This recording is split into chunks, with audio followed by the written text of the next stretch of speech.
Remembering our fallen heroes, a milestone for our InSight lander on Mars, and data released on our global temperature. A few of the stories to tell you about this week at NASA. On February 7th, our Administrator Jim Bridenstine was joined by Vice President Mike Pence and other senior NASA officials for the annual observance at Arlington National Cemetery in Virginia, held as part of the agency's Day of Remembrance.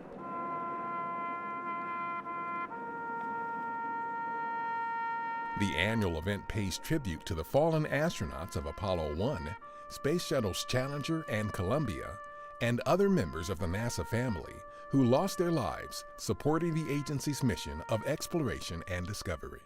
Today, on this NASA Day of Remembrance, we make one more installment in a debt of honor to heroes whose contribution, not just to the United States, but to mankind, are incalculable and will be remembered forever. Today we remember these incidents, and yes, people are somber. But it is also true that we are absolutely committed for the cause in which they died. On February 2nd, our Mars InSight lander deployed its wind and thermal shield. The domed shield is designed to cover and protect the lander's seismometer from winds and temperature fluctuations so it can collect accurate data. The supersensitive seismometer, which was placed on the Martian surface in December, will provide the first look at the deep interior of the red planet to help us better understand how it and other rocky planets are formed. On February 6th, NASA and the National Oceanic and Atmospheric Administration provided the annual release of global temperature data and discussed the most important climate trends of 2018.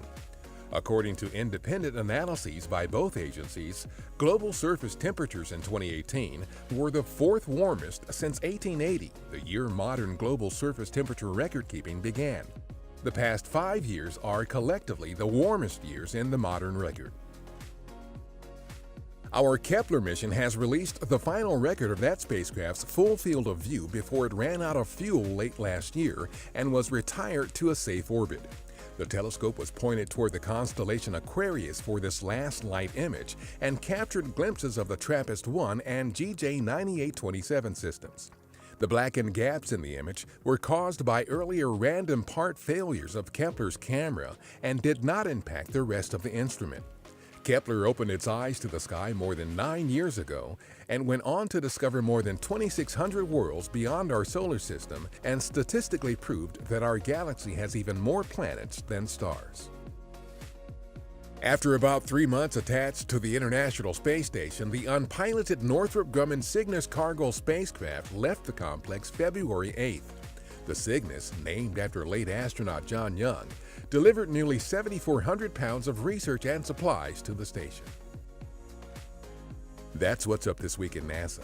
For more on these and other stories, follow us on the web at nasa.gov/twan.